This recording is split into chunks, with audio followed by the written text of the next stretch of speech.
ஏப்பா கூட்டத்தை பாரியா கூட்டம்னா இப்படி இருக்கணையா. ஆமா நேத்தைக்கு தான் போன ஒரு ஊர்ல. ஆமா கூட்டம்னா கூட்டம் அப்படி கூட்டம்.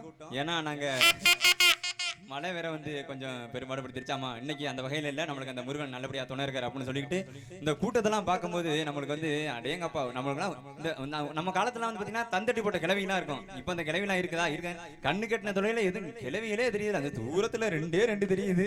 ஆமா ஆமா பாத்துக்கங்க.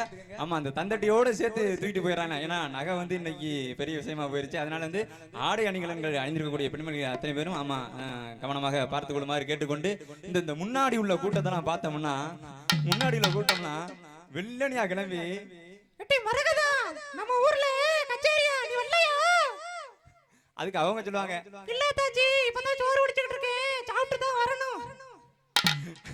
சரி நீங்க வாங்க தாச்சி, நான் போய் பாயை விரிச்சு வைக்கிறேன். இருக்கிற பாயை தராணி போர்வை எல்லாத்தையும் எடுத்துக்கிட்டு முன்னாடியே வந்து உட்காந்துருது. ஆமா அந்த மாதிரி கூட்டம் தான் நம்ம வந்திருக்கிறது வந்து. ஆமா நம்ம தெம்மாங்க நிகழ்ச்சி பட்சத்துல வந்து நம்ம தெம்மாங்கப்பட்டு பாடமா இருந்தா நல்லா இருக்காது அப்படின்னு சொல்லிக்கிட்டு ஆமா அந்த பக்தி இசை பாடலாம் இதோட நிறைவடைஞ்சிட்டு இனி வரக்கூடிய அடுத்தடுத்த பாடல்கள்லாம் ஆமா நம்ம அத்தை மகனையும் மாம மகனையும் பத்தி இருக்கும் அப்படின்னு சொல்லிக்கிட்டு தெம்மாங்க பாடல் வரிசையில் அந்த கரிசக்காட்டு கோயில் கருணாநிதி அவர்கள் தந்த பாடல் உங்கள் மத்தியில் இதோ.